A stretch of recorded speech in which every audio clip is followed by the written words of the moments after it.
If you did not show up tomorrow, not for a day, not for a week, not for a month, what would actually happen to your vehicle wrap shop? I really want you to think about that because a lot of us live in this frame that what we have right now is always going to be the way it is. So in this video, I want to basically break down how to build an unbreakable business. And because problems are going to come up every single day in our business, we are constantly dealing with problems. But are we making sure to take care of the real problems before they actually arise so that we can be proactive and ensure that we have plans or contingencies in place so that our business can continue to operate? Because at the end of the day, you do not know what will happen tomorrow. You do not know when an employee is going to quit. You do not know when they're not going to show up the next day. And the only person that suffers is not only you, but most importantly, your customer, the person that you work so hard to attract. And in many cases, what we just do is say, hey, sorry, yeah, it's because, people can't come in anymore. It's hard to find good help, whatever excuse it is. That's not the problem. The problem is you didn't have a contingency in place. And today we are going to solve that. So a few months ago, I was on a phone call with a business owner, great friend. I used to do all of their printing for many years, and they run a really great shop. And they do a lot of really cool things. Long story short, he ended up having a medical crisis to where he ended up in a hospital bed for multiple months. And in that lesson, I was talking to him about it. I was like, what's curious is, have you ever thought that situation, as bad as it was, showed you that your business was good enough, or that you were even good enough to continue to operate your business without you actually having to be there slaving away? Now, did it operate to the most high effectiveness that it did? And was it probably most likely much more profitable while he was there? Yes. But the feedback loop that I wanted to cover with him during that phone call was that it didn't die. And sometimes in business, it's just about surviving till tomorrow. And because it didn't die, he now has evidence, as bad as that situation was, he now has evidence that if there was a vacation that he was not going on with family, I believe he's got kids, is there something that he's missing with the kids in sacrifice or in lieu to the business? What is it that he is missing? And then sometimes, what is the little small voice in his head that I know I used to tell myself that I must get this done? It was top priority. When in reality, the business would survive without it. And I could start to work on the business a little bit more than I was. I could start working on hiring contractors or working on hiring people to replace myself.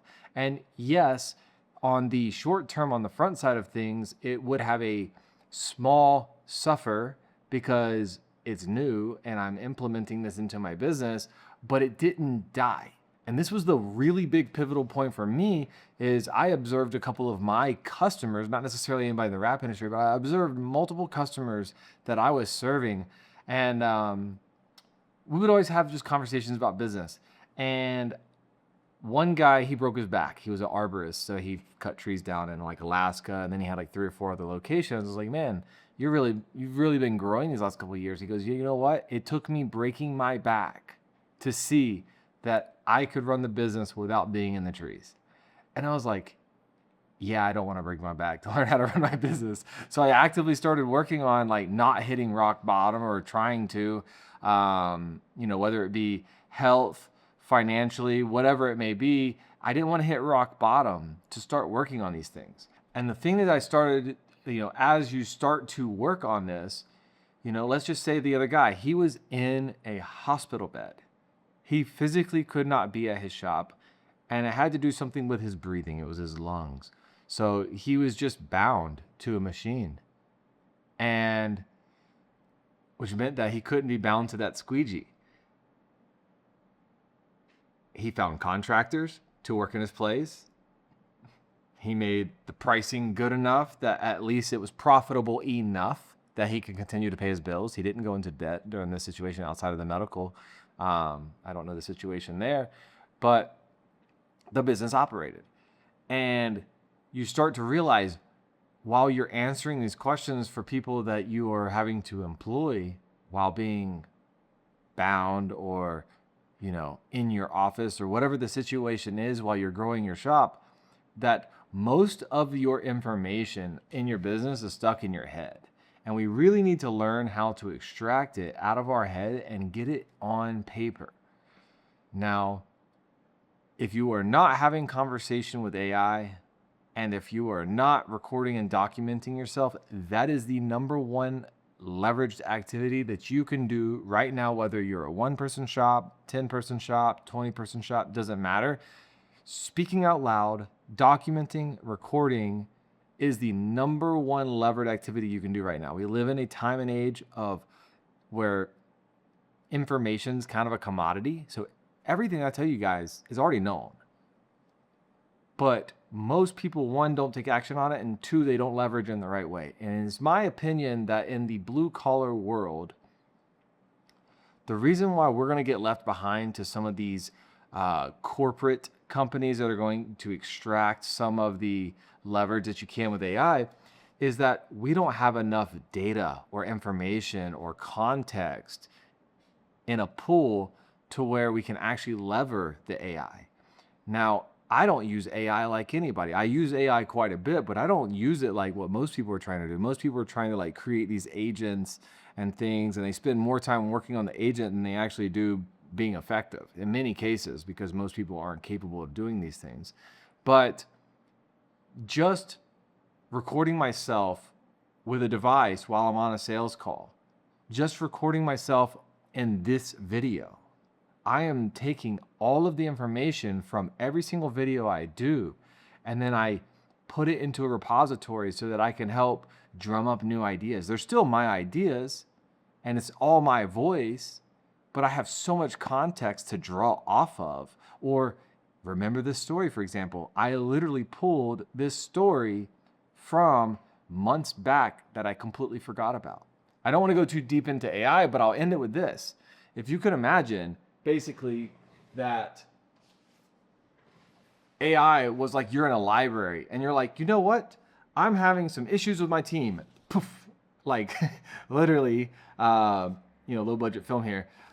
Bang, I have the perfect book on dysfunctions of a team.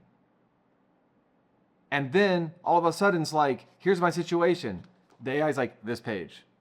So AI is effectively like AI in your business with a ton of context of you talking with sales calls, meetings with customers, meetings with staff, you working on a vehicle and pulling it apart and talking out loud.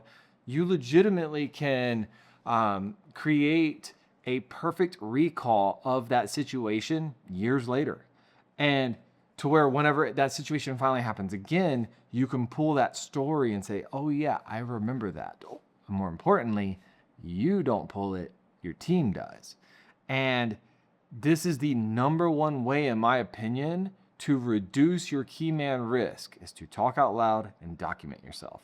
So now that we're done with AI, there are 3 pillars of building an unbreakable shop. And pillar number 1 is your people. So this is the most common fragile point in any shop because it's the most difficult one to master. We're not dictators. We don't control people, and we definitely don't want to run our businesses in such a culture that we're forcing people chained to our shop to work there. We want to attract people to work there, but you also really can't control whenever, somebody just decides to leave. And you can't control that somebody just, you know what, I don't want to install anymore. I don't really think this is for me. Or maybe they heard the grass is greener being a realtor and there's a big real estate boom. Or maybe they just want to go do vibe coding or something like that because they hear that there's lots of money over there. There's a lot of information out there and a lot of distractions. And so people are constantly going to come in and out of your business, but you need to be cross-training your team on purpose.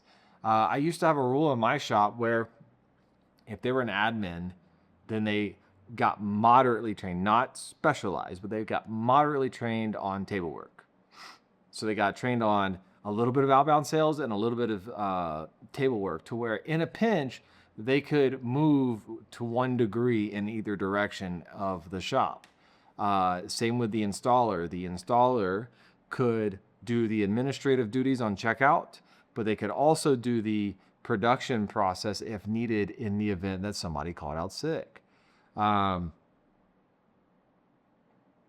if you don't have an extra person, like if you don't have a 1 degree of safety on these positions, because maybe you're a 3-man team, then you need to have some contingencies where maybe you need to find some contracted help. You need to make sure to have 2 or 3 backup designers. You need to make sure to have 2 or 3 contracted installers in your area. I just had a conversation this morning where a guy, his key production guy, is going on vacation next week, which is their key installer. And all of a sudden, out of just nowhere, their other installer just disappeared. He didn't come into work, or he said that something happened, basically. He just didn't show up. What do? Do you just cancel the vacation with family because somebody decided not to show up? And I was talking to him. I was like, well, let me help you where I can. But like, what we need to do is we need to find a contract installer immediately. But now we also need to go ahead and find like 3 or 4 more. We need to find a guy that's not local, is willing to travel in a pinch if we need to. And he had enough work for somebody for a whole week, and that helped as well. So you just want to make sure to have a backup roster. If you look at any pro team in any sport, there is a 2nd string and a 3rd string position typically on every single team. So your business needs to follow, success leaves clues. Like, let's just not reinvent the model and just copy what other people do. It's exactly what we need to do in our businesses. And you don't want to be stuck holding the bag, working until 2, 3 a.m. in the morning just because your guy decided not to show up. And also, you are going to go through seasons where you're just going to be replacing people. You need to have a really strong onboarding process for people that are coming in and out of your business. You need to be able to know that when you hire somebody, you reduce all the friction that it takes to hire somebody. Like, yes, they're going to be new and they're not going to be exposed to things in your business, but you could have like a curriculum, quite literally, that week 1, this is your activity. By Friday, you must learn X. Week 2, this is your activities. And it's already pre-dialed. And then you can even go a step above that and kind of gamify it, saying like, hey, this is the lowest bar, which is already set pretty high, but you could also expedite how you onboard, and there will be certain checkpoints that if you can meet, you can go ahead and be in control of your pay raise, because we have minimum and maximum times in every position, especially the install position. The second pillar to building an unbreakable business is your equipment. If you only have 1 printer, you might as well have none. If you only have 1 plotter, you might as well have none, because the moment that you really need it and you pick up the biggest job that you ever picked up, plan on that thing going down. Happens every single time. And your printer, it doesn't care when your fleet wraps are due, and your cutter doesn't care that it's your biggest week. So having good equipment on hand, and not only that, but warranties are expensive.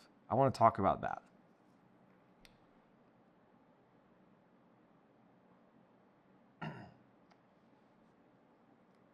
And so you want to make sure to have somebody in your local market that you've already talked to. Like me, I never treated all my competitors like competitors. I wasn't buddy with them either. We were friendly competitive. But I have gone to multiple of my competitors and had prints made, I've had cuts made, and I've had laminations completed. And that way I didn't fall greatly behind on the work. Maybe I didn't make as much money on the project, but not getting the job done in time is a very poor reflection of myself with somebody that entrusted me with their whatever it was to project to work on. But also, it didn't back up all the other projects too. And you need to make sure to have supplier redundancies. I mean, if any of you guys went through COVID, you know that like for the first time ever, vinyl was like literally not available.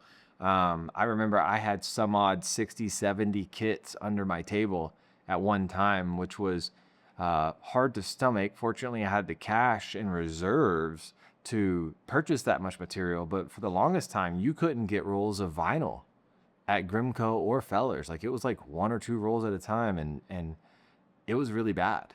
And then it was kind of like if you live in the southeast in hurricane country, whenever a hurricane comes, you can't find food or toilet paper. It was the same way for vinyl. So you want to make sure that you have multiple supplier accounts to where if for some reason you don't have ink, you can call the next one. And then not only that, you need to have it documented somewhere in like a Google Drive or in your server, and it's a checklist to where if you were gone, let's say your admin's trying to place an order of materials, and like Fellers is just like, nope, we don't have it. Admin, it's just like, okay, who do I call? Right? So you need to have, this is our primary vendor, this is our secondary vendor, this is our third vendor in a Google Doc or something that is clearly defined and easy to access for these individuals so that they can still make the decision. They know what to do in that scenario, to where when you are maybe on vacation and maybe you don't have service, your installer didn't show up that day. All of a sudden, guess what? I have a list of 4 or 5 installers I can call right now and try to solve that problem for my boss before he finds out about the problem. It's a really good saying that I heard from a CEO of BlackRock Financial and Black Knight Financial and Dun & Bradstreet. I was working on his Tesla, just Clearbroad, and I'm at his house, freaking like 9,000 square foot house. And he just walks up to me while I'm inspecting all the edges on his PPF project, and he's just so calm. And I was like, dude, you're the CEO of 2 mega companies. Like, how are you so calm right now? I'm stressed the F out over like my 5 guys. And the biggest tip and lesson that he gave me in life was that when he delegates something, he makes sure that the person understands the role in its entirety and that he has provided all the resources that they need to succeed. And because of that, could he ask of them to see the responsibility all the way through, not to report on it, not to say, oh, Fellers, that material, what should I do? No, just handle it. To where when you come talk to me, I don't have to worry about all the baggage. It's, hey, Brett, so there was no materials, but I got it handled. Great. If I want to know more, I'll ask, but I don't want to know all the details. I don't want the report. I just want the result of what happened. And so if you don't have your equipment, your vendors, and your data with multiple redundancies, you literally could lose quite a bit of your business very quickly, and that's a problem. The last pillar in your business is your processes. And, a lot of people see what I'm doing today, which is, living full time in Mexico and operating my business, and it's grown. Now, is it perfect? Your business is never perfect. No, it's not perfect. There are issues and problems in my business today, just like there are in your business. There are always problems. And if you don't have problems, then your business is probably dead. But what I did was in order to check my processes and the health of how much process I had in my business, is I intentionally took a vacation.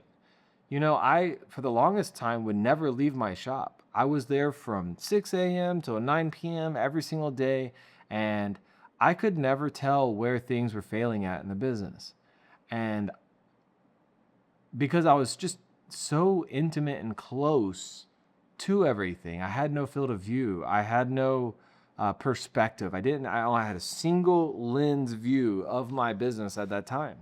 And leaving to Mexico for 2 weeks, basically, didn't have good service, and I wasn't available in most times. I basically got the feedback of all the things that I needed to fix in my business at that time. And so if I were to leave, these things would break. Great. I want to leave, so let me fix those things. And I worked on those things for, let's just call it 30, 45 days. And then I tested it again for another 2 weeks. Guess what? Saw improvement, great feedback loop. Then I went in and I did it again, but for a longer stay. I did like 3 or 4 weeks, I don't recall. And then I fixed those problems. And then whenever I did my final one, I did like 2.5 months. And I was like, great, the business is good enough without me.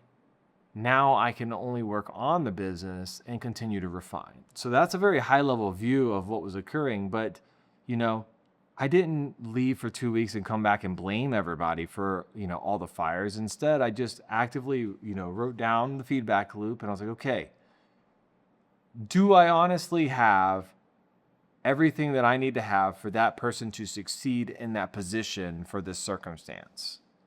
No. Okay, let me build that. Okay, so then I go and record that SOP specifically. I document it and I put it in a place that everybody has access to and is easily findable. Now, the next time that mistake happens, I can say, hey, person, did we not have the documentation and resources to succeed at that job? Yes, I remember the SOP that we made together. Okay. Does it need to be improved? No, I didn't look at it.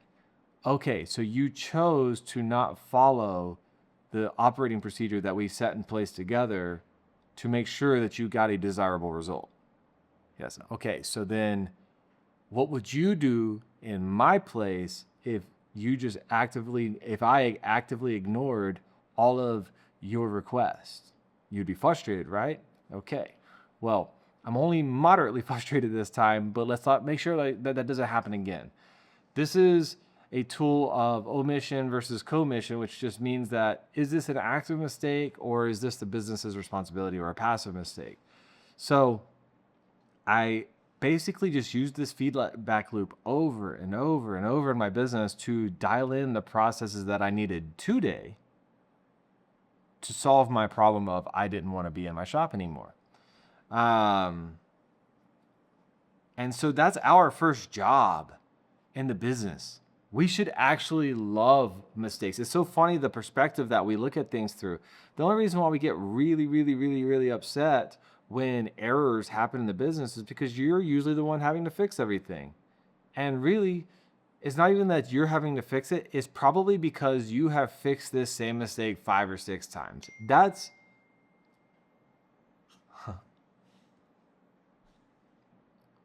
That is probably the reason that you're actually upset, but you are masking it with something else. You basically are handling these same errors over and over and over, and your standards are too low to either have the hard conversation with the person or understand that you just are too lazy to build out the documentation for that person to succeed. And once all of the passive mistakes are eliminated, at that point, you're not attacking the person. And once you achieve this different perspective, then you're like, aha, this is the cheapest this mistake will ever be for me to fix in my business today. And then you get to focus on all the fun stuff. You get to focus on creating abundance of opportunity. You get to focus on making more money. You get to focus on creating real opportunities in your business. And that is way more fun. Like, as we build our businesses and we have more people, yes, there's operational drag, but let me tell you, it's really fun seeing people develop and grow and seeing people win and seeing people succeed. And to anybody who has a limiting belief that I should stay small and keep it all, I challenge you to at least try. If you have never tried to see the other side of the coin, you're just operating in fear.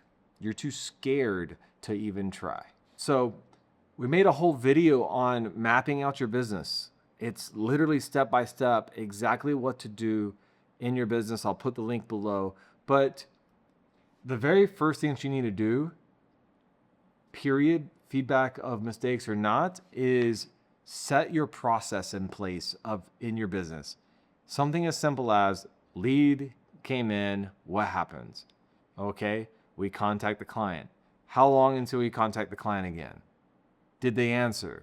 What do we do if they didn't answer? Do we leave a voicemail? Okay, what do we say on the voicemail? So don't build out the SOPs just yet, but just map the steps. And then just use that as your checklist of things that you need to document. And then put them all into a place that's easily findable and searchable. This stuff, this type of work feels really weird because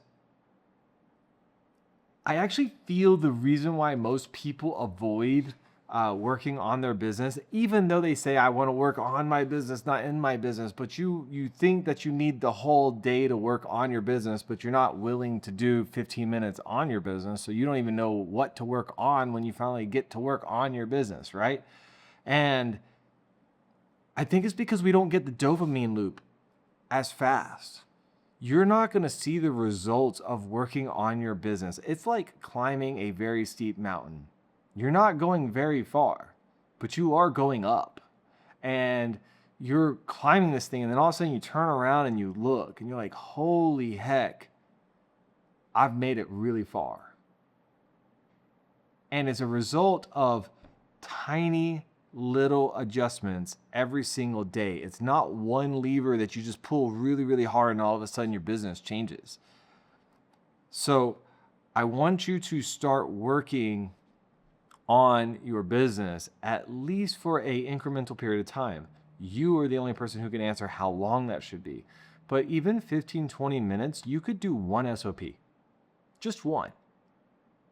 And it doesn't have to be perfect. Make a rule, like if you're a perfectionist, make a rule, I only get one chance to shoot this today.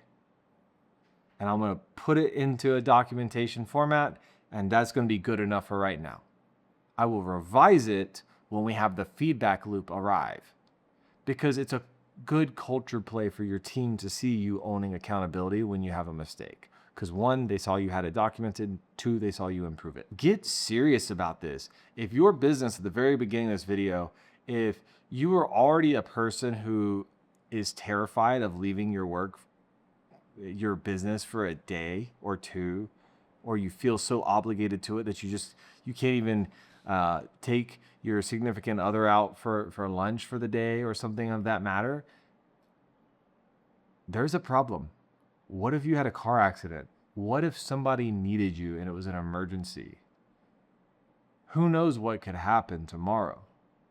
And then now this thing that you've been working on and in for years is so fragile that it just dies and you get a bad reputation just because you didn't plan in advance. Please don't do that. Please be prepared. So when you get back to your shop Monday morning, I want you to do an audit for your people. Who on your team has zero backup? That's your first cross-training target.